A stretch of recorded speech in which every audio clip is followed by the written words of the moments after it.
Folks, August 1st, a new month, football right on the horizon here. Welcome into the show, 12:30 p.m. Eastern Standard Time. This is the Right Side on Campus, Tuesday edition. I'll be your host today, Donnie Right Side, with my partner in crime, Jeff Nadeau. He is the big man on campus, a little bit under the weather. You got some good sleep last night, Jeff? Huge card today, brother. Yeah, I'm trying to, man. I don't have a great voice right now, but we'll push ahead. It's part of being a little sick. You know what I mean, Donnie?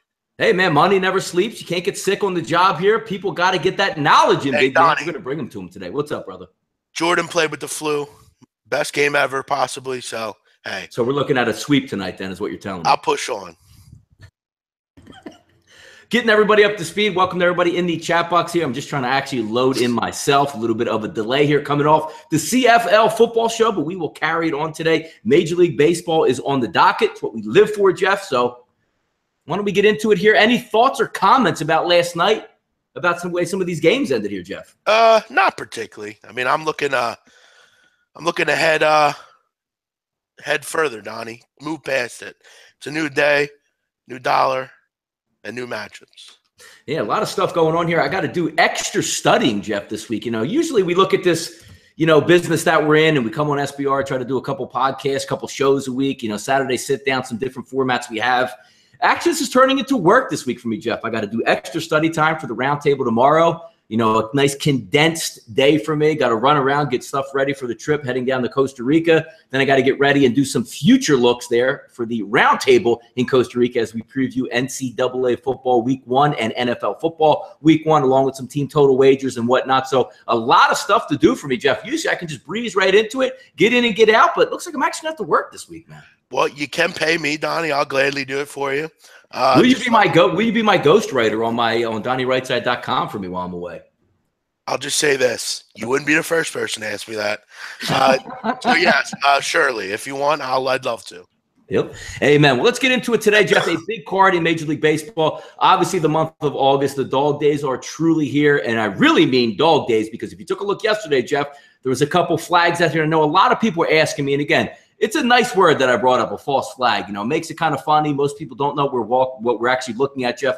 But we talk each and every day, and we talk mostly the night before. As most of you know, you tuned into the Late Night on Campus. Me and Jeff talk well after that show, picking apart some games for the next day. We might see some trouble spots. They're out there again today, Jeff. It was clear yesterday. There were 3 games that me and you took a look at yesterday. Just we had the head scratchers. That was the Boston Red Sox game, the Baltimore Orioles game, and then a road team, King Felix, going there to play in Texas. All 3 of those full game ended up winners. I myself pushed on the first 5 with the Baltimore Orioles, a 1-1 tie after 5. Took a nice, easy victory on the first 5 in Boston and actually passed as giving out a premium play on Seattle last night, which actually ended up a winner. Again, I don't bet every single one of these games. There are some matchups that I do like, and we're going to talk about as we go down the card today, Jeff, some false flags that we're looking at here. And again, some that really, make your eye pop out of your head saying, why is this game turning that way? And we're going to get to the bottom of some of this stuff a little bit later here, Jeff. Yeah, and, we have them seemingly every day, Donnie, and we've, I think, done a good job of flushing them out. Sometimes you have to just look at something and say, this doesn't make any sense. And that's when, I think when you can start to do that and when you can say to yourself, look, I know everyone's going to do this, but I'm going to do something different. I think that's when you truly have arrived in this business we do here. Look, anyone can bet on Houston and those teams, and you're going to make money doing that. But again, Donnie, there's a reason sharps win regularly. There's a reason they're called sharps. There's a reason Billy Walters is what he is. There's a reason you see the same guys here year after year in this business. It's because they can change up what they're doing. I'll admit, I bet favorites. We all bet favorites. We've all, Donnie, switched our ways of gambling up throughout baseball. But I'll agree, you and I both will agree right now, if you're betting a lot of favorites, you're going to lose. I mean, it is what it is. These lines should tell you the story. And in late season baseball, this is where books make money. Most people got crushed yesterday. I know you didn't, Donnie. Yeah. No, it did very well yesterday. I mean, and again, Jeff, you make a really good point, and I'm glad that, we can break down every baseball game, and I know that's what people want to hear, but sometimes just getting in depth of what we actually look at and what we like to talk about, Jeff, switching up. And what I mean by that is, me, folks, I don't put any paid plays out in the month of April. I get started in May. We had a really, really nice run of going nice and slow, one a day when the totals were hitting, because those numbers were lining up. There was a lot of value. And right about a week and a half to 2 weeks before the All-Star break, that value started to slip back, which, again, as anticipated, books are going to make those market corrections. Games that technically should be 8.5 are now 9.5. And that stopped. We jumped off of that train. Post All-Star break, which has worked for me in the past as well, is completely flipping gears and saying, all right, the haves and the have-nots are out there. Jeff, the early premises of baseball is what we have to take a look at. Some of the worst teams to ever field a baseball team in the history of baseball, Jeff, they're winning 60 games. So at least 1 out of every 3 games, that awful team is going to win. Some of these spots match up here, and going through the rest of the summer, again, it's not about becoming a millionaire. It's not about hitting each and every ball game. It's about picking some spots that make sense, return on the investment, laying out $100 but winning 110 back, as opposed to laying 185 and winning 100 back. It's just being smart with your money. And that's the thing. I mean, are you going to hit every false flag play you put out? Never. No. But you're going to win more nights than you lose. And at the end of the day, even if you're losing your wager bet, and that's it usually. Because a lot of the time, they're going to be a small favorite or an underdog. And at the end of the day, I don't think there's any key to betting them. It's the line, and that's it. It doesn't matter who's pitching. It doesn't matter who's hitting. It doesn't matter where the game is. It's all about the line. And I got to say one thing, Donnie. Mm-hmm.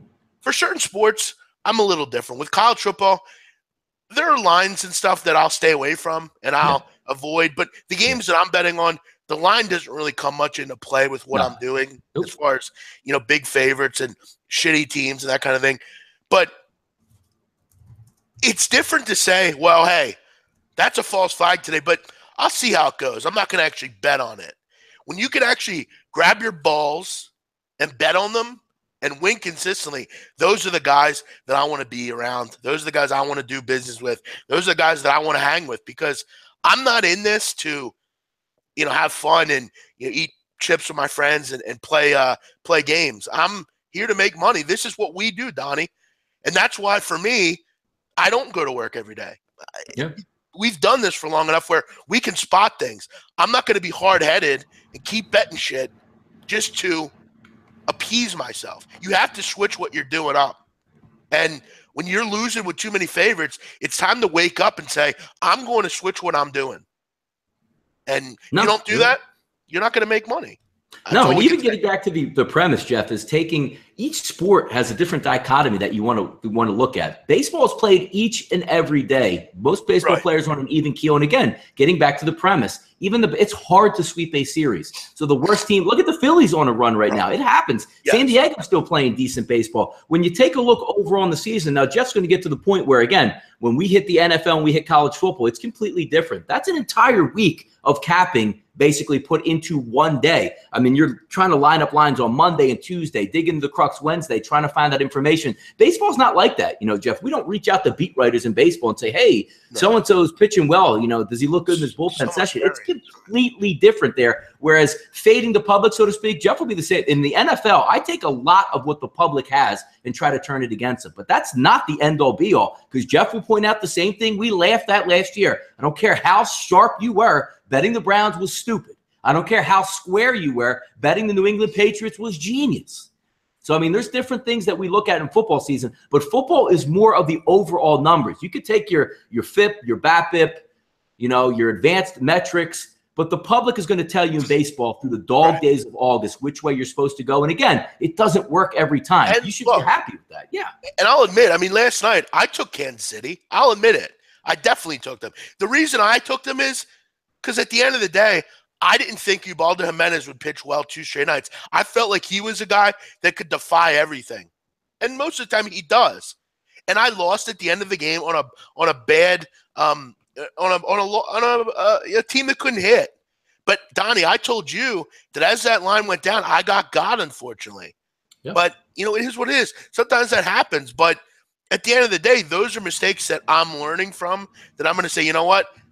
I see the writing on the wall here. Most gamblers don't do that. Most gamblers won't switch up what they're doing. They're going to come back and they're going to bet the rules again today. Me, I'm going to look at what I'm doing and try to find something to do it different. Donnie, let's jump into the card. By the way, Molly Mall, please comment if you guys will answer my top 2 plays question. I'm not sure that we will answer it, but we'll give you a play on every game. I know I will. Yeah, no, we're going to go right down the card and give our thoughts. But as many know, and Jeff knows with me, I usually don't have a play ready to go until around 4:30, maybe 5:30, sometimes even 6 o'clock. I do take a lot of numbers into play, but I do like to get a look at the lineups generally. I will gladly give out my top couple plays that I'm looking at. Sure. All right, let's get right into it, Jeff. 951, 952, Cincinnati and Pittsburgh today. Homer Bailey, Jamison, Tyone. 82% of the public, Jeff, currently coming in on Pittsburgh. No surprise. It's pretty tough to bet the Cincinnati Reds on the road here, especially with the Pittsburgh Pirates. If we take a look here, Jeff, our good friends at BetOnline, a -167. And before we even get into this card here today, Jeff, BetOnline is your resource to be online. Jeff, you want to talk a little bit more on that one? Donnie, why don't you pick it up? Less talk for me, the better. Let's talk BetOnline. Go online. Excuse me. I want to get this right here.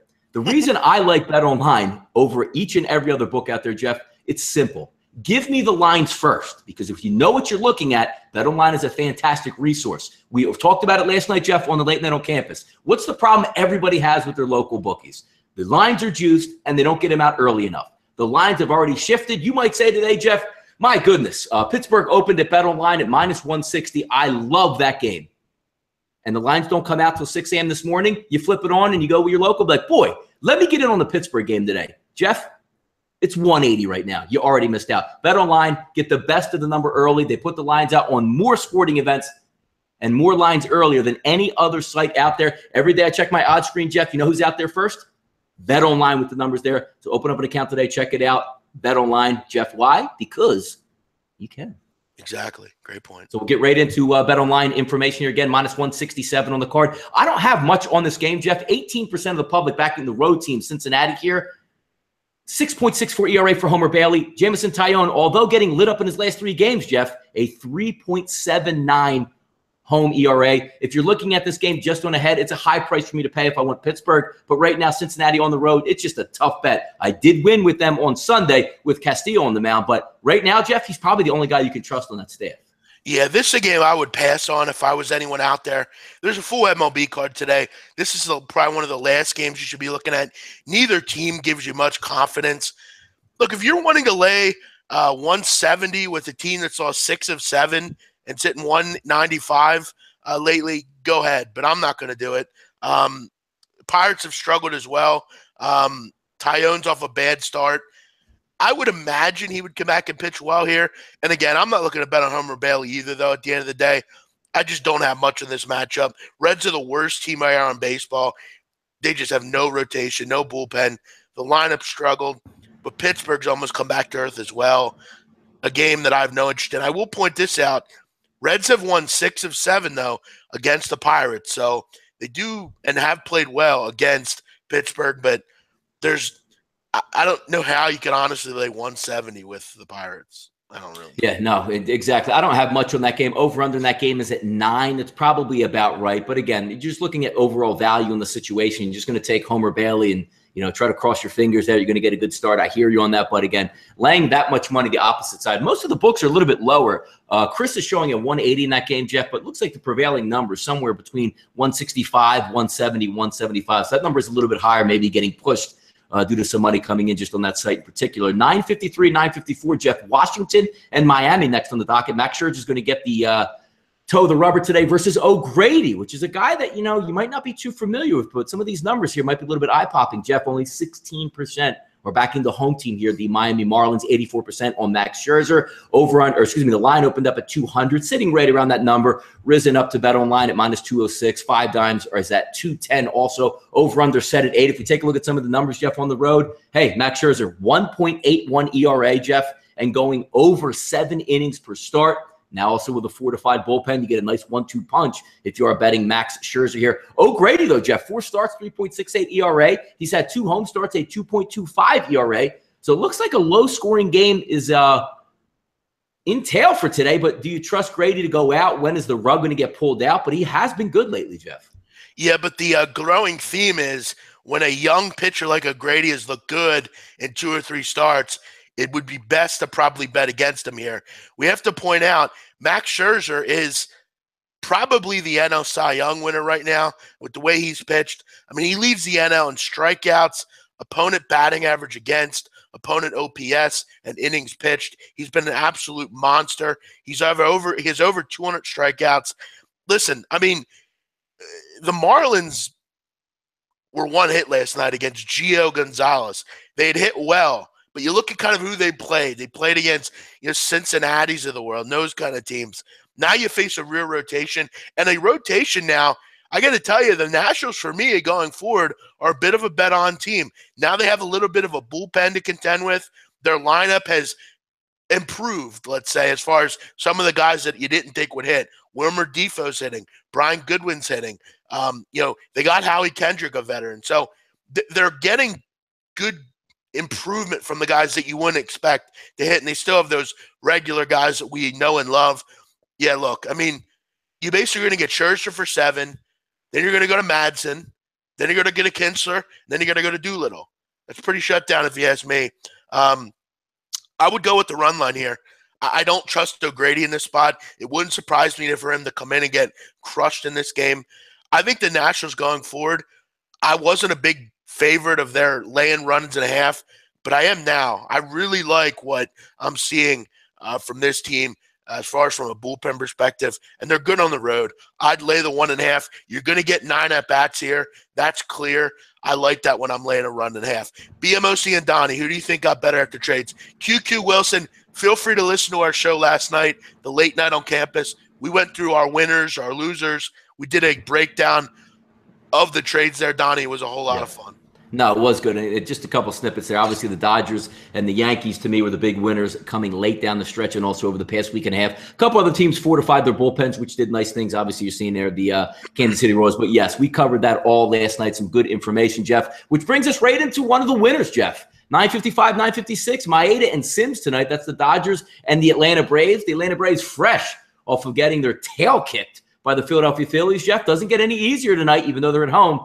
LA Dodgers coming to town full of steam, feeling good, ready to make that push. 75% of the betting public, Jeff, are behind the Los Angeles Dodgers here. Line opened up, Jeff. Minus 205, minus 188. Line sitting in that mid-60s range. 25% of the bets coming in on Atlanta. 52% of the money coming in on Atlanta. Jeff, nobody's seen Sims yet. So what are we going to get out of him tonight? We know what we've seen from Kenta Maeda, and we know what we get from the Dodgers and their bullpen and their hitting. The one problem with Maeda, Jeff, pitched well lately, 1.80 ERA, tending to struggle on the road here through 8 starts, a 5.64 ERA. Is there a little, keyhole opening here that a nice live dog at home Atlanta can play tonight? Yeah, and you know what? They hit a couple dog prices, Atlanta out in L.A. a couple weeks ago, Yes. Coming up on big underdog prices. I agree with you. I like the Braves in this game. I think this is a good spot to back a team that's really low right now. You have to sometimes buy low on teams. And I got to tell you, the Braves are low right now. This team has had major issues, runners in scoring position, but they're back at home, and Lucas Sims is pitching today. Someone that no one's seen.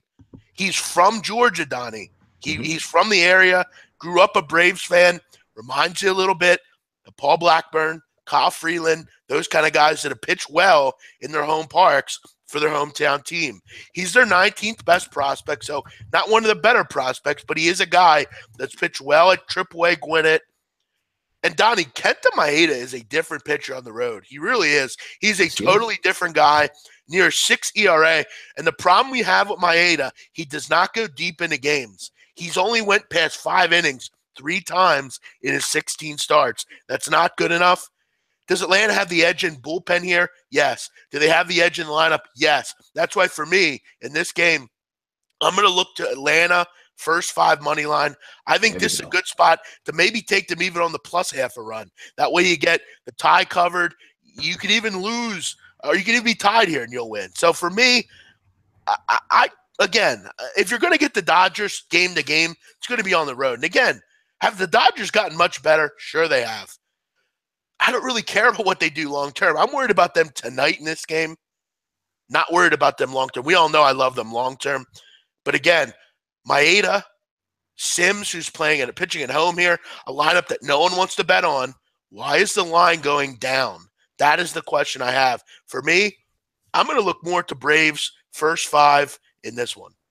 Another good point brought up by Jeff there, folks, about switching your game up now. There's a distinct disparity a lot with some of these higher-end teams, the fortified bullpens, versus the teams that maybe don't have as much. Not saying the Braves have a terrible bullpen, but most of the people, most of the public look at this ball game as a full game wager, with the Dodgers saying, all right, I don't know what I'm going to get out of Sims. Maybe Maeda holds it down 3 or 4 runs over 6 innings. But I know for one thing that I'm going to have a shutdown bullpen coming in after that. If you're the Atlanta Braves and you're the dog backer, Jeff, I think you're on to something here. Taking the first 5 Atlanta, don't worry about the bullpens. Maybe Sims comes out. They haven't seen him before. Maybe he fools them first 2 times through the lineup and gives up maybe 1 or 2 runs. If you asked me in this ball game, Jeff, if Sims would come in and go 5 innings and give up 2 earned runs, I would be all over the first 5, because chances are if Atlanta didn't cover that first 5, only giving up 2 runs, they probably don't have too much of a shot covering the full game. So these type of angles is which I tried to incorporate yesterday. I wouldn't want to say it burned me. It cost me a win, but didn't cost me a loss in the Baltimore game,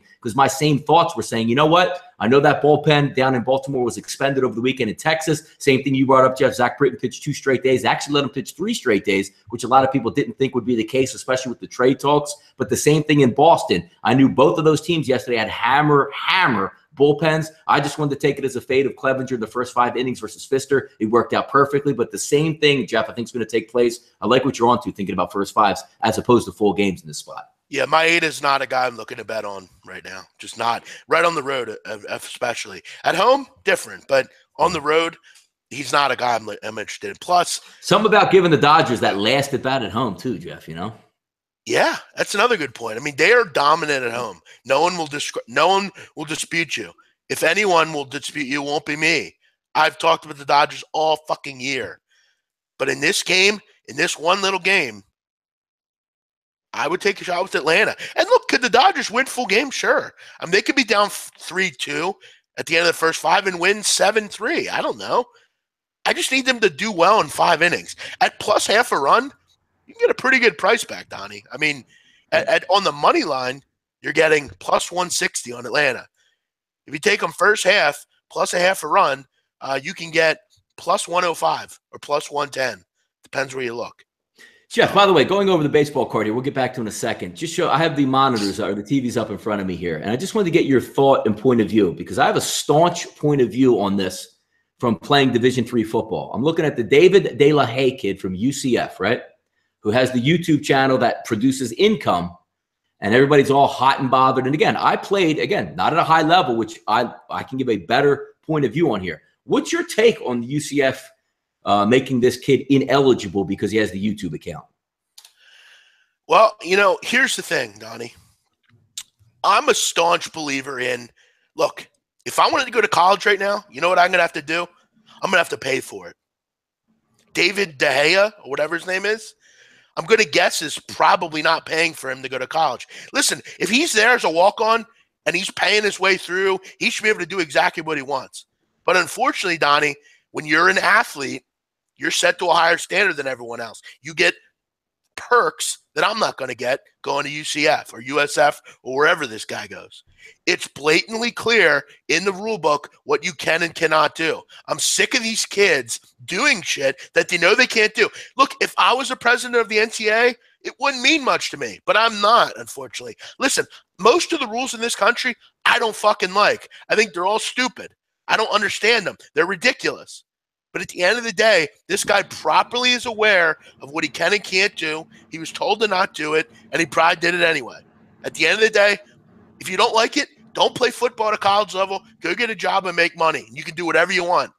It's like, I don't want to work at a job because I don't want to have to listen to a boss, so I don't do it. In this case, I'm just saying. I mean, at the end of the day, if you don't like the rules, don't play football. Dude, I knew this is why we get along, because this wasn't rehearsed or anything. No. And me and Jeff are probably on.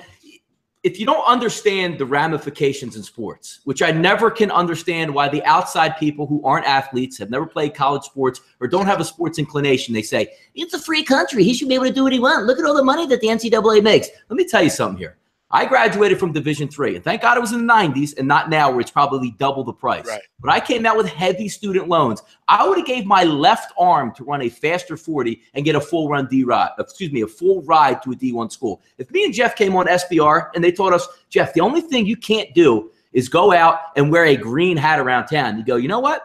I'm going to wear a green hat around town, and I don't see what the big deal is. All they tell you, and again, it's not a free market enterprise system, and it gets to a whole bigger picture. Pay the athletes, pay the athletes. Okay, you know what, Jeff? Half the time, I want to see these athletes get paid. You want to know why? Because I want to see schools outside of the Power 5 and outside of the top 20 in football go, all right, we have to pay our football players, so go on our every single woman's sport that we possibly have, which you can't do because Title IX, but if you pay them, they're now employees. You can cut everybody. And you know what else I would do too? All right, we have to pay our football team, so regular students usually have a fee of like $300 a year that you pay that actually goes towards athletics. That's going to be $3,000 now. And watch the uproar across the country to not get out of a competitive advantage. Alabama pays their football players. Okay, great. Well, they have the best team each and every year, and little old, Cal State is out here, or Cal is out here going, well, that's not fair. They can pay it. It's an amateur system. If you don't like it, don't go to college. If you don't like that, go play on the street corner on a Saturday afternoon with all your friends, have all the time in the world, and go work at the T-Mobile store and try to make some money. The same thing with the Division I prospects in basketball. It's not fair that they have to go. Look at all the money that Duke makes off of Jason Tatum. Don't go to school. Go overseas, sit out the season, and train. Same thing with football players. I can't even believe Leonard Fournette had to play. He should be able to go pro. Leonard Fournette at 18, don't go to college, lift weights for 2 years, then turn pro. It'll work out for you. Listen, that's the end of my spiel.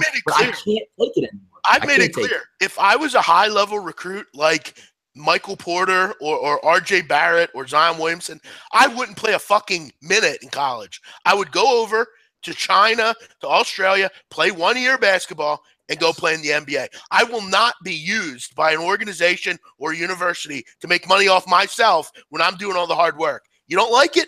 Go the fuck. Yeah, who's Nigel Hayes from Wisconsin. Right.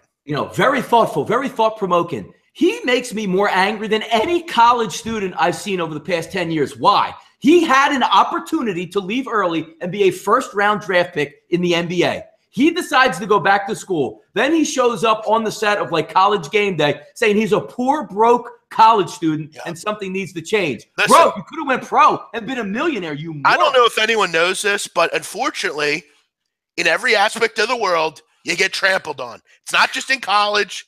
It's an internship. It is an internship. Say that. What happens if you went to ESPN as an intern and after day 3, this isn't fair. I'm working for no money. Well, you can freaking quit. Peace. Or why does Dan Patrick get to do all that stuff? I'm better than him. I mean, no, you're not. There's a reason you're not. You have to put your fucking time in. And that's my issue on fucking Twitter. 8,000 fucking people are handicappers nowadays. Everybody gets a fucking computer and a fucking website, and they're all of a sudden Billy fucking Walters. You know how long I've been on Twitter, Donnie? Longer than any of you fucking motherfuckers combined. I was on Twitter before anybody. You could go fucking look. You don't like the rules, don't fucking do it. I know, Donnie. I can't even believe we're on this side. We argue about everything. Donnie, I would have figured we would have argued on this. Go ahead. No, because I know people that are really fucking smart. They're really fucking talented. They're going to be doctors, but they work for peanuts because they got to pay student loans back. They don't get scholarships. 100%. They don't get grants. Yep. The middle America is fucked. That's what happens. Because some people, like myself or probably yourself, our parents make a little too much money because you really don't have to make that much. Yep. And we get fucked. We get the short end of the stick. Freight. I had to pay my way to play for the love of the game Division III. And I hear these guys say, we only get a stipend of like $1,500 a month, Jeff. I remember my mom would come up and we would play Rowan or Jersey City. And they would give me $20. And I'd be like, oh, I got beer and pizza for a week. And now they can't sustain like $1,500 cash. All books paid, room and board paid. You know what? The best trainers. You get first pick of classes. You get first pick, and they have a student activity center. And you know what? You get the best tutors. And you half the time don't even have to go. You don't have to go to school. You don't. I can't even believe this. And then what do you do, Jeff? Let's just say you go to Michigan State. You graduate 4 years. You have a network out there, Michigan State. Like the whole thing, I don't understand why people don't understand. Major division football at the level they get actually quote unquote paid is off the charts for being a servant. And hey, for Leonard Fournette, who makes LSU a ton of money, for every Leonard Fournette, there's 5,000 kids that don't bring anything to the university, but they wear a jersey. I can't believe this even goes on today. I don't want to lose my YouTube account. Of course, ESPN's on here pumping like, that's so unfair. He has to get off get off the YouTube and play football, or get on your YouTube, make money, and don't play football. Is it really that hard? And it's the whole crying wolf that, well, you know, my parents are struggling. They're going to be struggling regardless of what you're doing. They're going to be doing it regardless. And by you fucking it up, why don't you just play football, do really good at it, get to the NFL, and you'll be good to go. And or how about this, Jeff? How about pay this or do this? Let's just say Alabama, their starting linebacker starts a YouTube account. Hey, the booster just filled him up with $3 million. And then the school that's, let's just say East Carolina or Marshall. That's not fair. Our boosters can't pay that much. Go ahead and open Pandora's box, because it will be a lot of fun to watch it ruin the entire NCAA collegiate activity. You know what, Donnie? You know what you do if you're a college athlete? You shut the fuck up. You pay your fucking dues. Yes. You maybe have somebody on the side that throws you a couple dollars every week. Yep. You go through it like we all did for a year or two. You think I wanted to work at a fucking bank for a couple years? No. But I fucking did it because I needed a set amount of money until I had some money pulled in where I could go and do this. You put your time in like everybody else.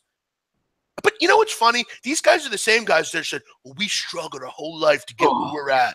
Get the fuck out of here. Why can't I get some money to pay the light bills at home or something like that? What are we talking about? Like, again, I mean, I didn't come from a poor background.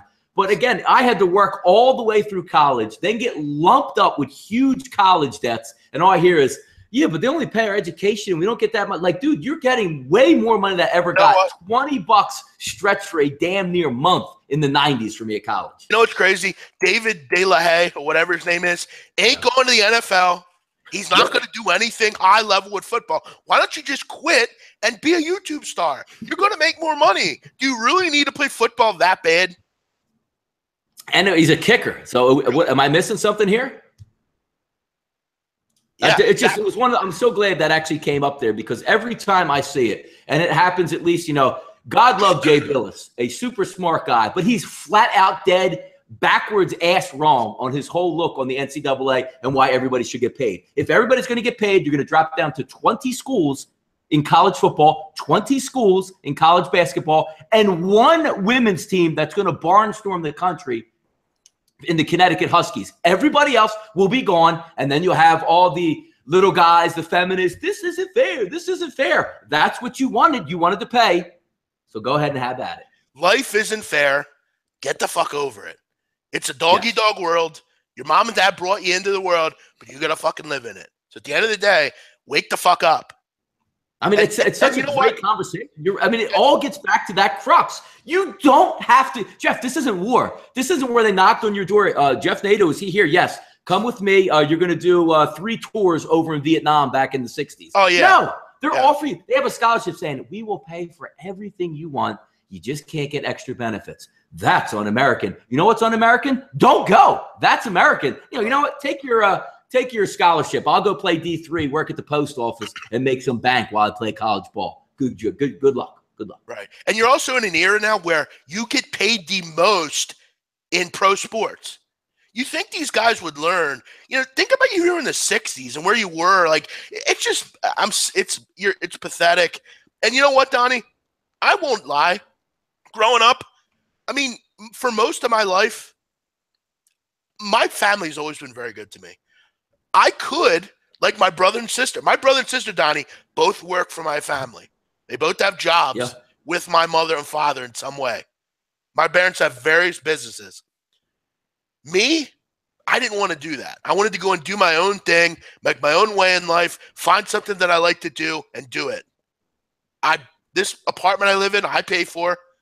I could have took the bait and said, you know what, Dad, I'm going to work for you. That's fine. I'm going to let you I'm going to work to do that all with you. I didn't. I went and did my own thing, and I had to go through some shit. We all have. But at the end of the day, it's life. It's how it's working. Everything's not always going to be fucking fine and dandy. You don't want to not make money? Go fucking have a YouTube channel. This guy's a fucking kicker. He's not a defensive end or a quarterback. He's a fucking kicker. And Jeff, people are like taking it up as like a national cause now. Like, this is so un-American. He can't even like. And then they always throw in the kickback, Jeff, which is this. Well, he takes the money from YouTube and sends it back to whatever his native country is where his family is poor. And then I say, all right, well, then shut that off and have his family pay for his UCF education, which is probably 20 grand at least a year. So what are we talking about here? What are we really getting at? Wah. Get over it. Yep. All right, let's get back to the baseball card. Good little interruption there. A lot of stuff. I wanted to get that off my chest. And I'm even more happy that Jeff actually agreed with me on this. Well, we'll talk about this tonight. Don't even get me started on Colin Kaepernick. Come on. Tonight. I'm going to tell you what. I think it's absolutely disgraceful. No. That's tonight. All right. We'll talk about that tonight. You want to be on for that. Good. I want to be on for that one. Next up on the podcast, let's rip through this baseball card, try to give some advice on where we can pick out some winners. 957, 958, Jeff. St. Louis and Minnesota. Jeff Nelson, one of my favorite pitchers out there. Carlos Martinez, when he's on. Yes, I'm sorry about that. Nelson, when he's on.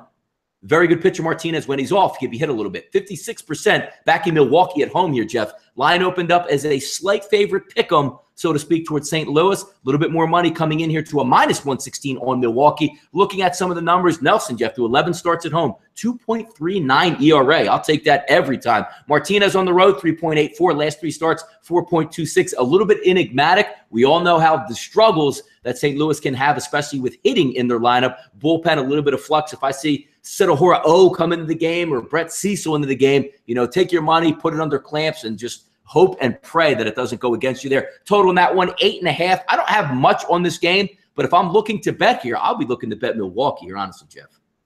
Yeah, I disagree. I would take the Cardinals. I like what St. Louis is doing right now. They won 5 of 7. Martinez has been pretty good for most of the year. And you look at the 5 out of 7 wins, it's all been because of pitching. Opponents only hitting 223 against St. Louis. They also won 16 of 22 against Milwaukee. I'm not a buyer right now in Milwaukee. I don't like what they did at the deadline, and it's because they didn't do anything at the deadline. I trust Martinez, and Nelson has terrible numbers in his career against St. Louis. I like at this price, I don't know that I understand this price. I think this price makes sense, but I don't know that I understand it. I don't think the Brewers should be a favorite here. I don't. I think St. Louis is a slightly better team. Yeah, I do.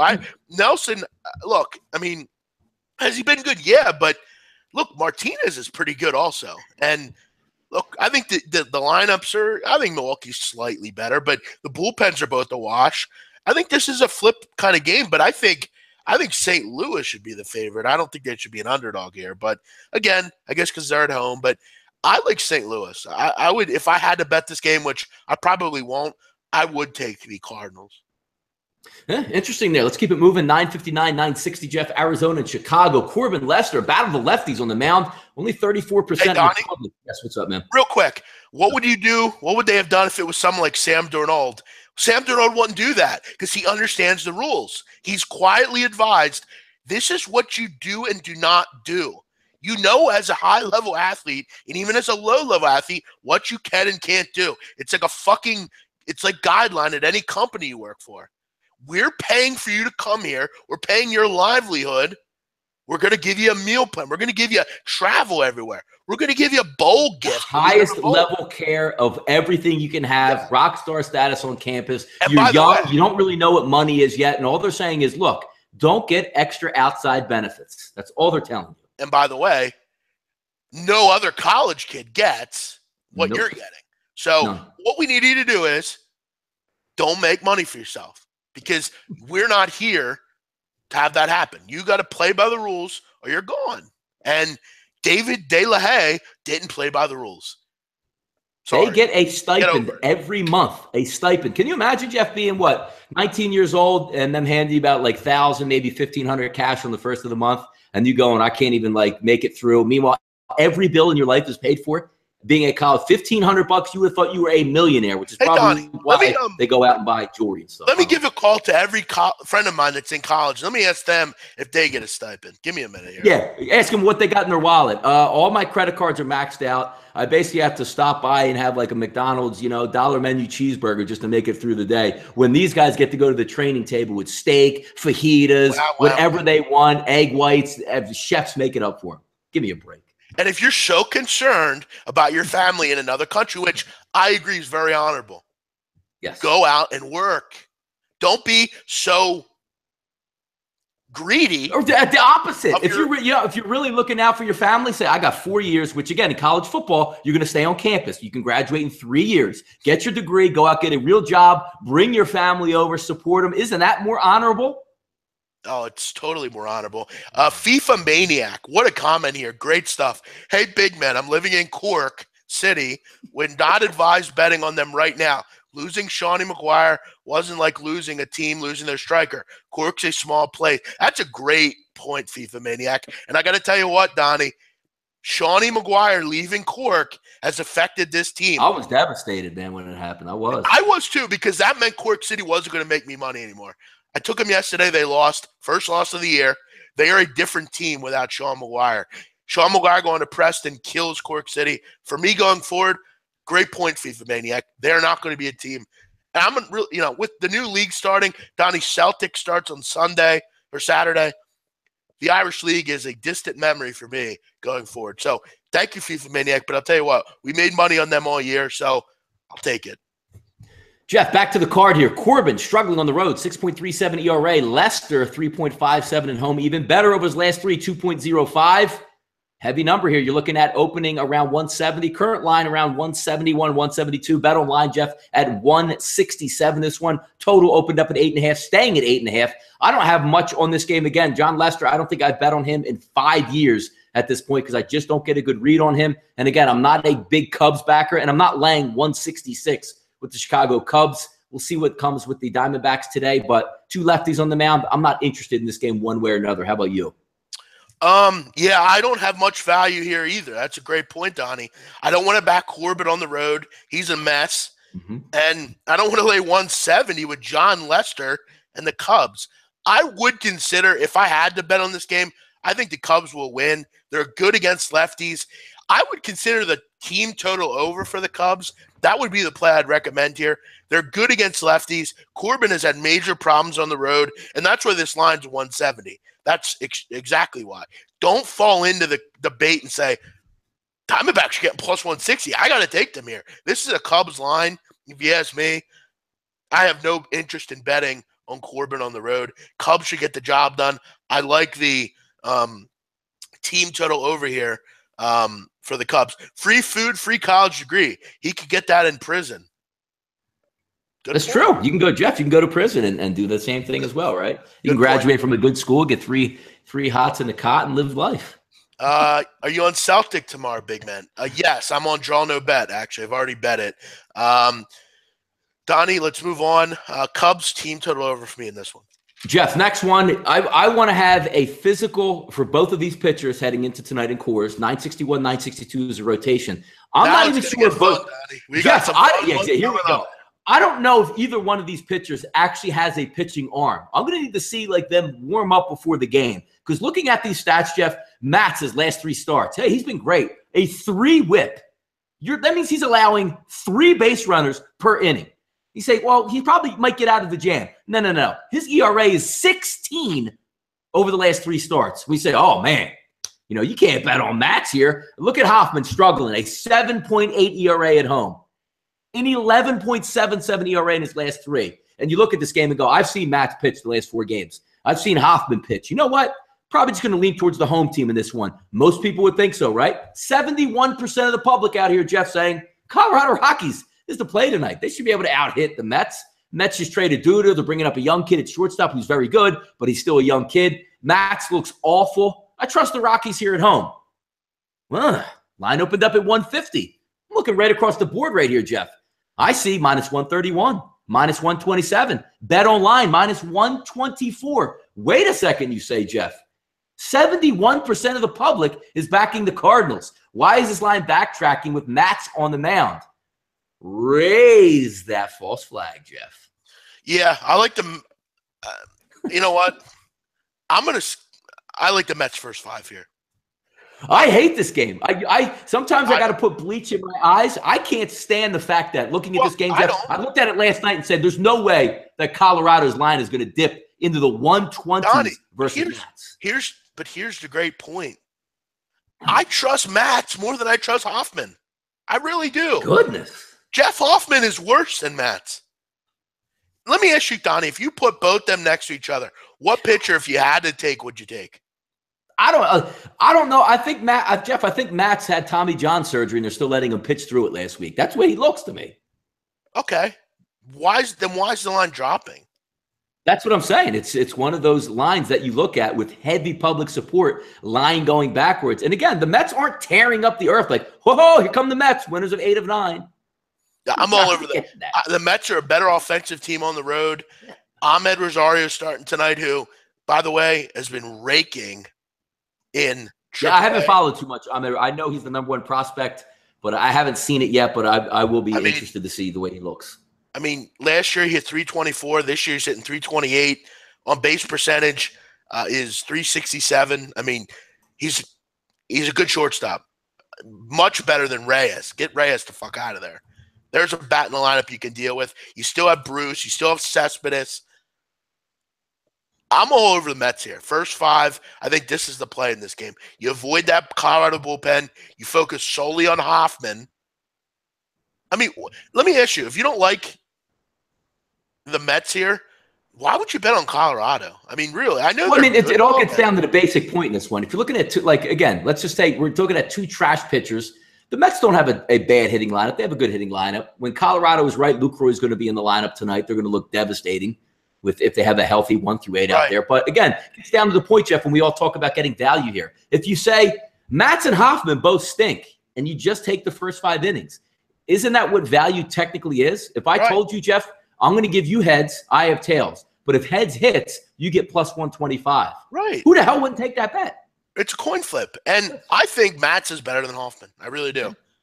As far as in cores, I think it cancels out for both these guys because Hoffman sucks also.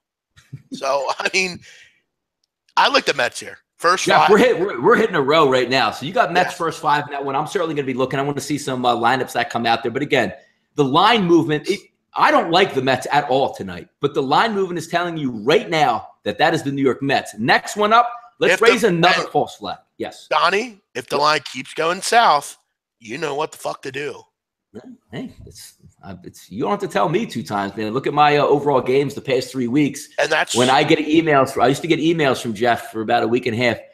What are you doing on that game? I said, hey, I'm not going to fight these dogs. Well, yeah, because I just hate Baltimore. I'm going to try to make clear.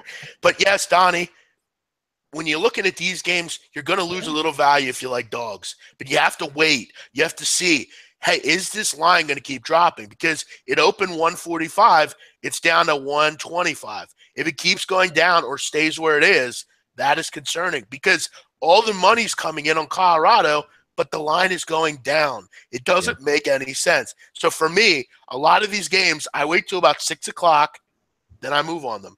If this what's interesting about this one too, Jeff, a couple questions here in the live chat box, looking at the over-under being 12.5. On its head, does it look like it can go over the 12.5? Yes. But again, folks, let's talk value here. You need a 7-6 game to win your bet. Think about that in Major League Baseball. Right. And you know what, Donnie? People are going to say, well, I don't want to fucking bet Matz right now. Did you want to bet on fucking Pfister last night? No. Yes, I did. Yes. You didn't want to, though. Pfister's pitched arguably worse than any one of these guys. I think he's won in a year, and he won last night and was dominant. Give me the Mets. Oh, yeah. Hey, I'm not going to argue, and there's a good chance that right side might be on that game as well, Jeff. Hey, you want to rate? Yes, go ahead. Take a look at the camera. Here's what I'll say to you about the Mets. Go. Cheers. Oh, wow. Already count. Meet you at the bet box already? Jeez. At the Grand Casino in Escazú. By the way, I can't. By the way, if everybody's out there knows in football season, one of the funny things to do when you follow on Twitter, Jeff, you watch a college football game, you watch a pro football game, and somebody drives down and scores an opening touchdown within 3 minutes, Everybody's already lining up at the window because that bet won, correct? Oh, dude, as far as people ask me all the time, what is the most irritating thing about gamblers? There's nothing fucking worse than when a game, it's 8:40 left in the third quarter in a college football game. Alabama's up 38-7 against Kent State, laying 28.5.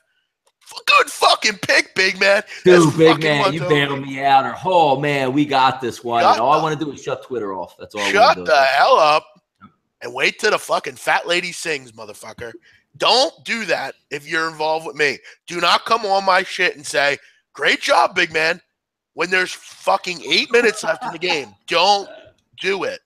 If you do I'm going to block you after the second or third time. Yep. I've done it many times, Jeff, taking off even with my friends. Like, you know how you have the notifications tab on your phone? I automatically blank that out so I don't get anything, because anything could be bad. Like, let's just say I don't want to watch the game for a couple minutes and my phone is blowing up. And you know what I go? That could be bad. That could be good. That could be really bad. That could be good. People always ask me, like, do you watch games you bet on? No, not usually. Usually I'm in my bed under the covers, phone off. And I don't even have ESPN on another game because football is different for me on that. College basketball itself is painful if you have a side. It's to me, some people can sit down and watch it and enjoy the game. I love college basketball games that I don't bet on, if that makes sense. I can watch a great college basketball game, UCLA, Kentucky, if I have no money on it. And at the same time, simultaneously, Jeff, we have Miami, Ohio, and Ohio going at it in the MAC, and I have money on that game. We won't watch that game. I've made my ploy to ESPN that you should be able to cut the bottom line thing off. I can't stand that. I hate it. I think it's the worst thing ever in sports. The bottom line should be able to be cut off any channel. It all gets back to this. This should be a gift or something on a line. When I'm trying to watch a game and I just go like this on my phone and I'm going, the game's coming up. Do I want to look? It's 46. Oh, my God. I hope we got 50. 51. Yes. Yes. You ever get those somewhere you look at it and you're like, did that game go over? Let me add this up in my head. Yep. You got to add it up at the end. Like, wait a second. Let me do the math here. I had over 82 and a half. So I had 42, 44. Yes. If someone has a way to get the ticker off your TV, let me know. Pay $100 cash. That's one, Donnie. Move on. Let's get through quickly. Up 963, 964, Jeff. Dig in again here. Kansas City, hot. Deadline deals, fortified bullpen. Are you kidding me? Baltimore's struggling out here. Ticket split about 50-50. Line opened up at a pick'em. Oh, that's a Kansas City line. Wrong. Minus 131 showing up right now on my odds board here. Betting with the Baltimore Orioles, Jeff. Ian Kennedy's road starts. Not bad, 3.97. You would take that. Overall last 3 starts, not awful, 4.32. Dylan Bundy, 7.72 ERA. His last 3. He's coming in and getting money and getting into the favorite position. Raise that false flag out there. The Royals can't lose 2 straight. No way the Royals lose 2 straight. Look what they did. Look at their lineup, 1 through 9. It's amazing now. But, hey, there's a problem there. Ian Kennedy's pitching. Yeah. Do you really trust Ian Kennedy on the road? Let's be real here. He's at 6 of 8 quality starts. But Jeff, he just went to Detroit, and he was awesome on the road. Right. I think the books are begging you to take AC here. Begging you. They're saying, here's what we're going to do. We're going to dangle this little fruit out there because all you fuckers are saying, there's no way Britton's going to pitch tonight. He pitched 3 straight nights. But Michael Givens and Brad Brock will come in and dominate. That's what's going to happen here. The starters in this game aren't going to mean shit. Baltimore's won 6 of 7 against KC and Camden Yards. I hate Kennedy. I've always said that. I hate Ian Kennedy. I hate him. Can't stand the guy. I think he's one of the more overrated guys. I've had guys try to defend Ian Kennedy to me. He's good at home. That's about it. Give me the Orioles, who I don't ever bet. But if you remember correctly, early in the year, they were a bet-on-for-me team at home. Especially at home, yes. And I look at their home record, and what do I see? They're still very successful at home. There's some value to Baltimore at home, yes. There's something special about the O's at Camden Yards. And you know what, Donnie? You know what really turned this for me today? Yes. I turn on fucking First Take, You know who I see on the air? Stringer Bell. Stringer Bell talking about the Wire and Mayweather, McGregor, and I said, this is a sign. Got to go with B-More today. Huh? It's one of those going to be interesting. I'd like to see some. And again, I like to pick on dogs, but every once in a while, like last Friday, had a nice spot with Michael Waka. Same area, Jeff, in that range, minus 125 at home. And again, betting home teams, same as all sports. It's just easier to win at home. Most teams win more at home than they do on the road. And especially when you're getting quote-unquote value, it's always a nice shot here. Next up, Jeff, let's go to the Bronx. CC Sabathia. Jeff, we always laugh about CC Sabathia. I laugh about his weight just because he's a pro athlete making like $30 million a year. I wait for spots for CC Sabathia to bet against. It was nice and cool. I mean, a little bit of humidity last time he started versus Tampa Bay, and Chris Archer was cruising along. But somewhere that humidity got to him a little bit in the fifth inning, was bounced in that ball game. Game ended up going over. Hurt me, hurt you, even though some fluky circumstances at the end. But tonight, Jeff, CC's on the mound. Do you have any weather reports there for CC? I do. 90 degrees at game time. Humidity about 50%, so not totally high. But I'm looking at the heat factor, Jeff. High. Sun's going to be out. Sun's out. Guns out. You know, CC's on that mound, huffing and puffing in those size 36 Jordans he's got on, the extra flappy poom pants, the belt that can't quite buckle for him. I don't know, Jeff. What are you thinking in this one? Yeah. Listen, I see a guy in CC who I think could have some problems tonight. I see a team in the Tigers who, have they sold? Yeah. JD Martinez is gone. You know, they've made some moves. Justin Wilson's gone. But they still have some guys that can hit. They still have Miguel Cabrera, still have Victor Martinez, still have Kinsler, still have Castellanos. New York has never really seen Anibal Sanchez. And I know the Yankees, they make pitchers like this look like fucking Sandy Koufax. This is what they do. It wouldn't surprise me tonight if the bullpens win this game. Yankees will win this game late, but I like Detroit in the first 5 here. Another good price. We're betting against. Explain to him why you would take in this factor Detroit versus the Yankees in the first 5, because we're on the same wavelength with probably what you're going to say. Because I don't want this game. I don't want to win 5-4 in the first 5 and then know that I'm getting a Detroit bullpen. Not only that's been bad already. Think of it like the other night when Houston played Detroit. Detroit was cruising up in the first 5. You know, Jordan Zimmerman had been fantastic. He had shut down the Astros for the most part. They take him out. What happened, Donnie?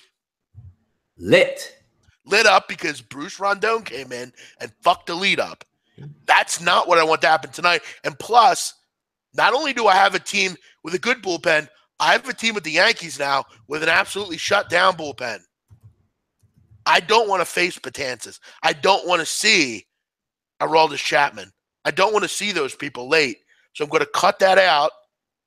I'm going to get great value with a Tiger team that I know can hit for the most part. CC, I feel, will melt in the heat. And I get a great price here. And it comes down to the least common denominator here, Jeff. If you take a look at this game on its edge with the New York Yankees, and you say if CC Sabathia goes 5 innings and 1 earned run, and you had the full game for Detroit, you probably lost that, right? Anyway. Right. So if CC gets blown up, and what I mean by blown up is 5 innings, 4 earned runs, you have a shot at winning that first 5. Not necessarily even the game, because if Anibal Sanchez gives up 3 and you go into the 6th inning and you're into both bullpens and Detroit has a 4-3 lead, I'm going live Yankees all day long. And I got to tell you, if I lose at plus 160 with the Tigers, I'm not going to cry for spilled milk. It's not going to piss me off any. And you know what, Donnie? Yeah. All I've heard this morning. You know what I saw in First Take this morning, Donnie? What do you got? They're talking about the Yankees are the new Warriors. That's what I heard. Ooh, that's right. Yeah, Boston is on that. Yes. That's what I'm hearing from the Yankees. People love the Yankees right now. They can dethrone Houston. They can dethrone, Cleveland. They can dethrone the Dodgers. No one's talking about Detroit tonight.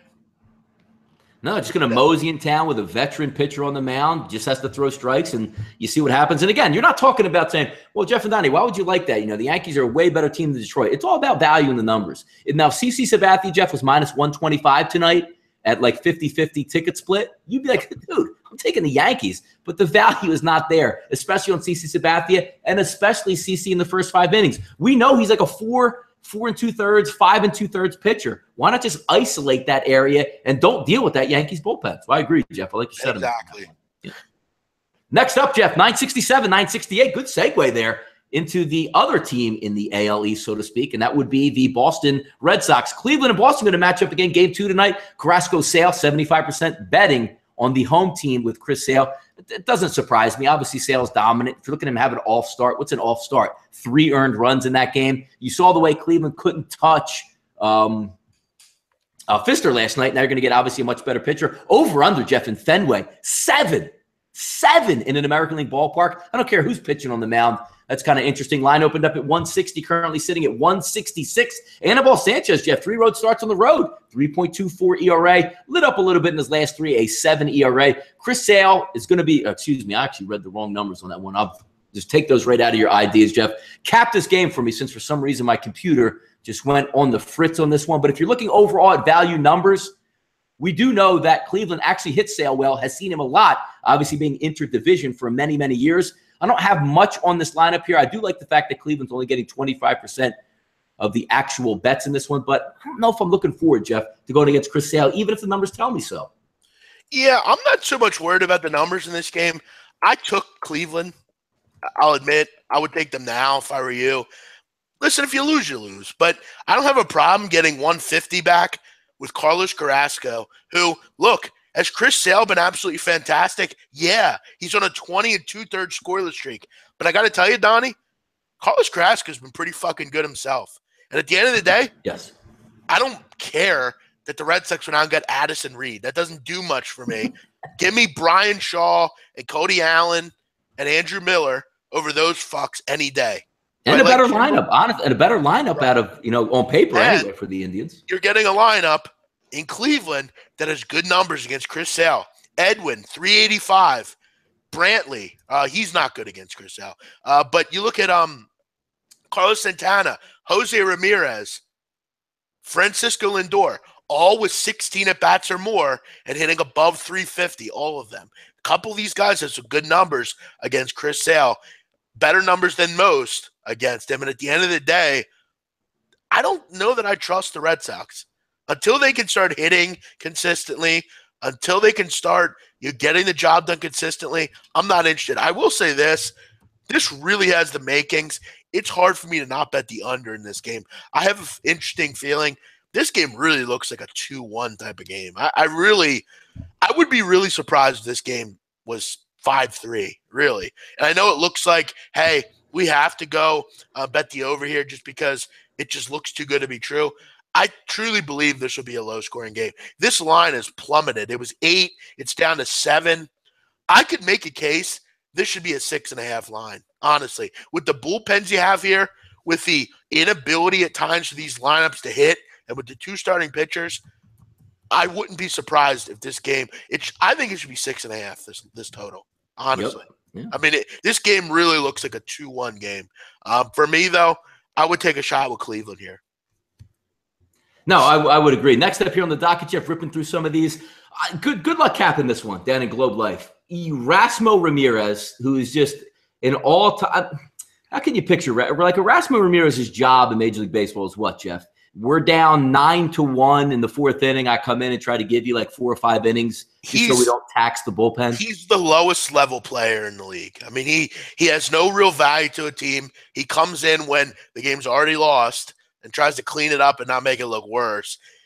And I'll be honest, Donnie, I don't even want to talk about this game. I don't see any. No, you're the capping. Nick Martinez coming off the DL or coming off an extended stay. I don't think he's pitched since the last week of June. Well, he shouldn't have pitched tonight either, but Yu Darvish got traded, so he's got No, exactly. So it's a spot start both ends. Normally you would look to just say, just take the over because, I mean, I guess I would trust Nick Martinez. I know what I'm getting out of Erasmo Ramirez. He's going to be a slot pitcher, throw like a 90 or 88 mile-an-hour fastball right over the middle and just say good luck. If they're hitting it, it's going to be an easy over. If they're not, then good luck. But again, I don't even understand even the – if you're saying right now, just looking at this game, I probably would take Texas here. Texas basically a pick 'em at home versus Erasmo Ramirez. So I don't know, but I'm not going to bet that game, cap it, or do anything.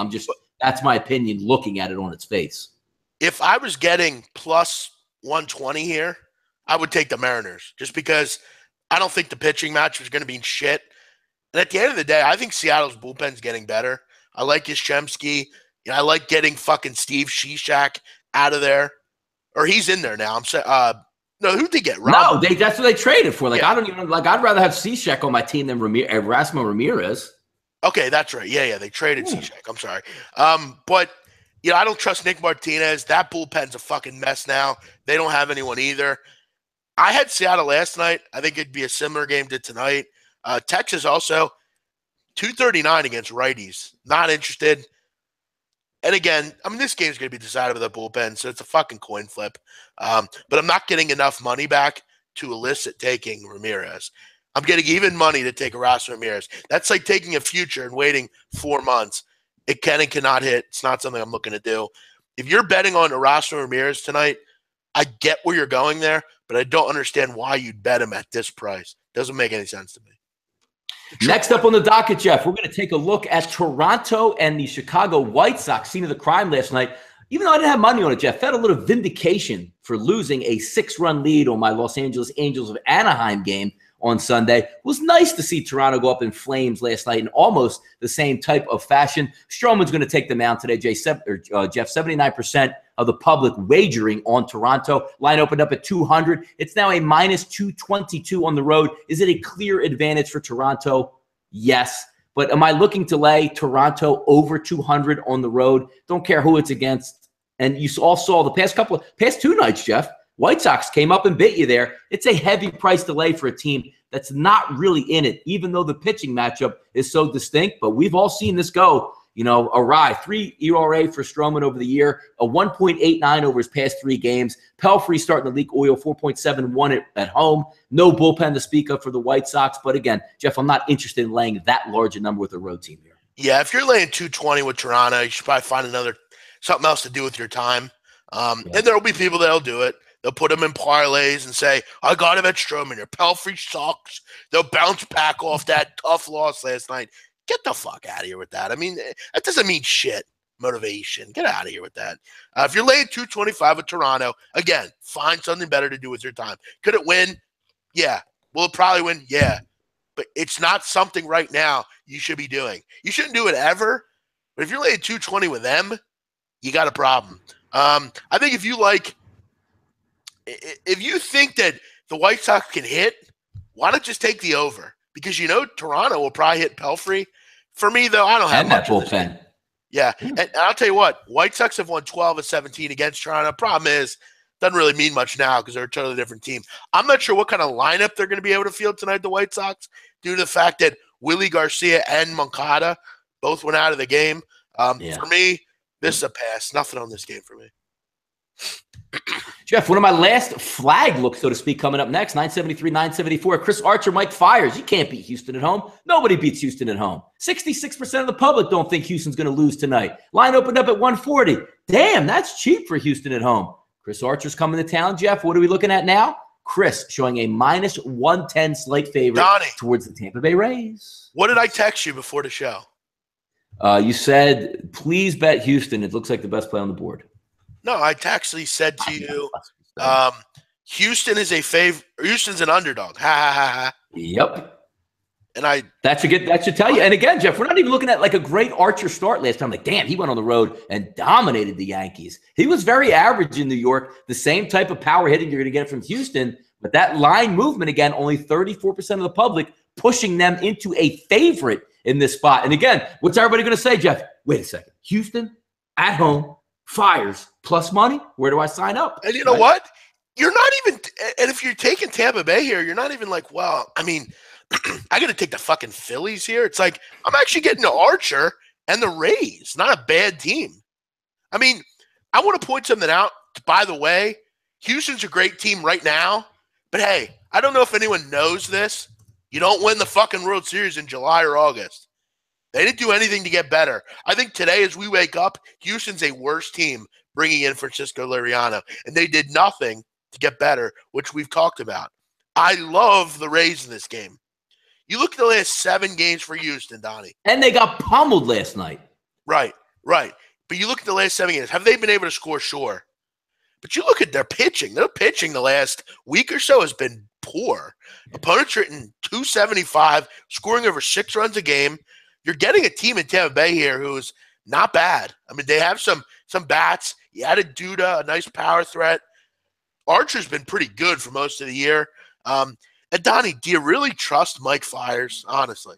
I'm Really? waiting from the fall off the map. I mean, he does give most of the time. He got hit a little bit around in Philadelphia, 3 earned runs, but most of the time he gives you a yeoman's effort. But if you're looking at short money coming in, it's backing Chris Archer here. I mean, any gambler, even if you don't agree with what you're saying, here's what I'd offer you.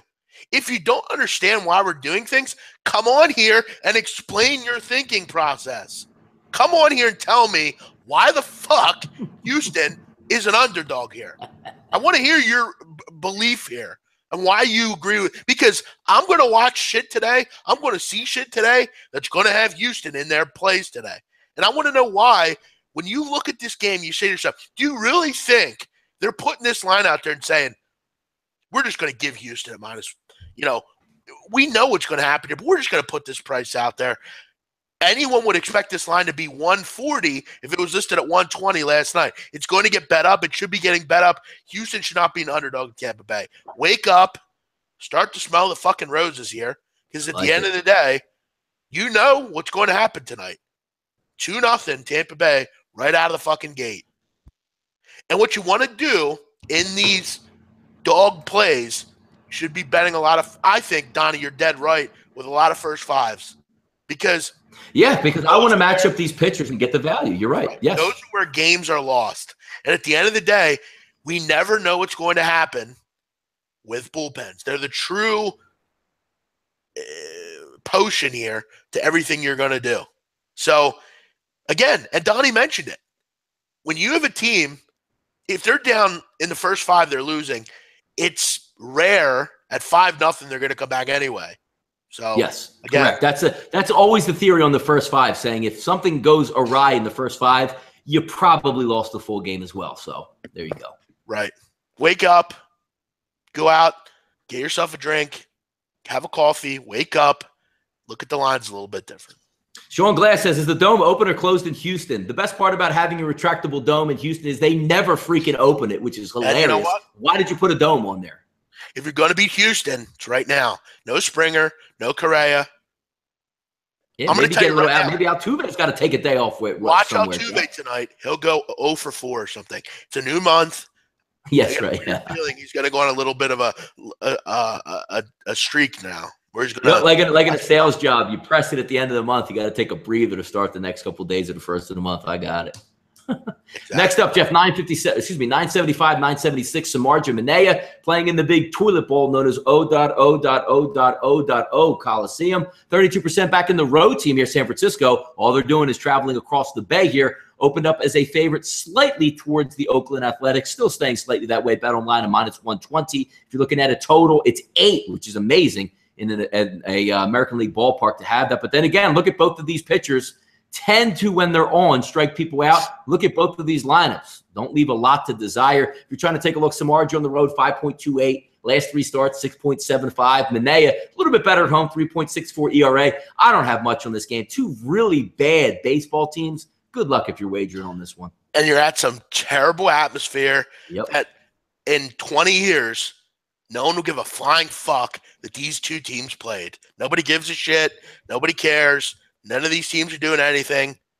I have no interest on this. What I'm going to do is spend 2 minutes that I would breaking this game down and answer some questions, Donnie, because today people are loving the show. So I'm not quick to get off here unless we have to. We have to get off for women's volleyball tournament down in South America. All right, question on Carolina. They were fade last year with me, but this year they're saying McCaffrey is uncoverable. What that means to me is – Wait, let's finish this base. Hold on. Let's finish this baseball card and get to these questions then, if we're going football. Well, 2 left. Let's speed through. Okay, what we'll do, 5 minutes at the end, I'll discuss the Panthers. Yes. I do want to say this. Demons are real, I guess his name is. Odd name, yeah. But cool comment. You guys are the ultimate neurologists of sports. Down to earth, awesome. Thank you, man. We appreciate that. We're just like you at the end of the day. I don't know that I believe in demons, but I will say I appreciate your comment. We're just like you, just trying to find games to bet on and have some fun with them. Yeah, talk about like you and your boys show up on a Sunday morning. You want to bet some football games. So, the same way we talk to each other, the same way we talk to you, and maybe we can point you out to get something into the winner's circle for you. But again, we like doing this, which is the whole concept of the show. Right. So stay tuned at the end. I'll discuss the football questions, and we'll give out Molly Mall. Will you ever shut up? Is it Magic Molly Mall? Yeah, I mean, Christ. Take it easy, dude. We're Rap gonna attack with Mr. Magic Molly Mall. I love it. We told you we'd break every game down, and we're gonna do it. Chill out. Last two, Jeff. Philadelphia, hottest team in Major League Baseball. Probably odds on that they're going to get into the playoffs here. Taking that road show out to play the Angels. Nolan Nolasco, 46% back in the road team here, Philadelphia Phillies. Jeff, does the pitching come to an end here? It looks like the Sharps are betting against it. Line opened up about a pick 'em right around -110, Jeff. Chris is showing a -128. Good friends at Bet Online, -127. Even Five Dimes spiking to a -131. We all know Ricky Nolasco, very sneaky, very veteran pitcher. And again, that whole concept of Jeff playing an East Coast game, even though it's in the afternoon, flying all the way out to the West Coast, we've seen the numbers that those teams that tend to play that first game at a lower scoring pace. And Aaron Nola's been sensational. But again, now he's heading back on the road here. If you look at some of the dichotomy of this game, Angels, I think, starting to play a little bit better, albeit a ridiculous loss up there in Toronto on Sunday. If you're looking just reading into this line here, Jeff, that's in the Nolasco and Angels line for me. Yeah, it is. And all we've heard over the last couple of weeks is how great Aaron Nola is, how good he is, how no one can hit him, how he shuts everyone down. But now you got to go on the road to an atmosphere that, like yours, you're not going to win anything. Two teams that aren't very good. Listen, give me Mike Scioscia, give me Mike Trout, give me the Angels bullpen. I think a lot of people look at the Phillies and say, wow, I think they can beat the Angels today. Nolasco fucking sucks. Nola's pitching. They've won 5 in a row. How can this lose? At the end of the day, the Phillies are a bad team, and they'll find a way to lose this game. This is what they do. So, again, remember, when you're putting in your bet and laying 130 with the Phillies, just remember that. That's all. And also, the Phillies are heading to an American League ballpark, which doesn't suit their needs because as opposed to having a DH, let's just say, and I know Albert Pujols is old as hell, but the Phillies will probably throw like Blanco out there as their DH hitting like 145. So it's not a real advantageous effect going to an American League ballpark for the Phillies here. And I will point this out, Donnie. The LA Angels on Tuesday this year are 12-4. Oh, wait. Are we losing on Tuesdays now? They've lost. Didn't they have that up to like 10-0 at one point? Yeah, they lost a couple. But, again, I mean, Aaron Nola, unless he goes 9 innings here, which I don't know, maybe I'm reading this wrong, but I don't see any of those that he's done this year. He's going about 6 1/3. The Phillies bullpen's going to have to pitch. He'll have the lead when he leaves, probably. But for me, I think Angels are going to be the game that they will win this game, I think. Jeff, David H. in the chat box says the Phillies GM said they have very good young players. They do have very good young players, but the time you will see them, they will be very old players. That's the issue. So. Or they'll be on other teams playing better. That's what will happen. Yeah. Just like every other team in this town.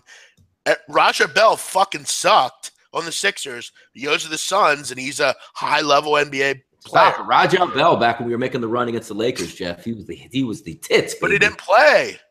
And then he traded him.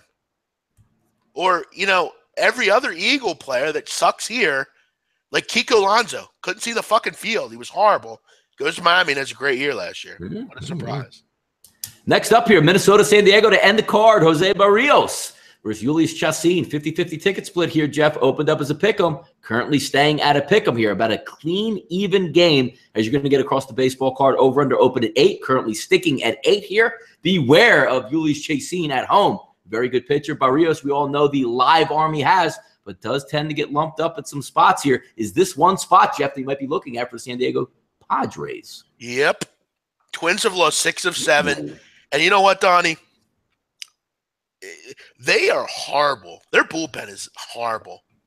And I'm going to tell you right now, it's selling time in Minnesota. You got to wake up today and know you're sellers. You're not going to win anything. You got to go on the road and play fucking San Diego, a team that sucks like you do. It's the same old shit with the Twins. They win, do well in the first half of the season, and no one's surprised. Now they're sellers at the deadline. Why the fuck is Berrios even money against shitty San Diego? The bullpen will blow this. This is another typical Minnesota game. Yeah. They'll go up 3-1, 4-1 in this game. At the end of the day, my boy Brad Hand and that San Diego bullpen is better than Minnesota. If you like Jeff, Minnesota, as we're talking right here, Philadelphia and the LA Angels, Jeff, Chris just posted a minus 140 on the Los Angeles Angels. So our listeners out here, Jeff, just heard us say that was an Angels line. Bam. What was me? I put 5K on the Angels. Bam. Look at that. Good work out there, live chat box, pushing that line higher. And by the way, to anyone who doesn't know, I'm not sure if anyone knows this, but Chacin, in 11 games at home, has a 2 ERA, a 1.01 whip. So all those whip people who love whip, you like whip so much, you should be betting on Chacin tonight because he doesn't put base runners on. This is a game. Yeah, but Jeff, the Sierra and XFIP, though, clearly favors Berrios tonight, though. Oh, yeah. Yeah, it's favored Irvin Santana, but he's gotten crushed in certain games. Yeah, Jeff, can we pour some out for your boy Irvin Santana? We have a Trig Santana party soon. Oh, yeah, we do. We have to do that. Yeah. For me, though, I think Minnesota will win the first 5, and I think San Diego will win the game. Yeah, you got some. That'll wrap up the baseball card. If you're looking at some flag situations that we're looking at, Mets game, obviously you got the Kansas City-Baltimore game. You got Cleveland and Boston, a little bit of action there. Also that Nolasco line, which if you're looking to betting favorites on that end, that's 50-50 ticket split, line racing one direction. So you got some nice movement there, but decent card across the board, Jeff. I will say this, Donnie, on the Twins-Padres, if San Diego goes off a favorite, I would bet them. If this line keeps going up, I would stay off the game. This is strictly just the line just doesn't make sense to me, that's all. But a lot of these games, it's 4, 5, 6 o'clock is when you want to make your plays. As far as the favorites here for me, I got to tell you, I really like the Rays tonight. That's another one. Good point. Yep. What else do I like? I like talking that Yankees game first 5 a little bit. Some value. Detroit first 5, Mets first 5. I got to be honest, I like Cleveland and Cubs team total over looks pretty good. I think they jump on Corbin a little bit. And, I mean, I don't know. I got to get the number up here, but I'd imagine it's 4.5 for the Cubs team total over at 4.5.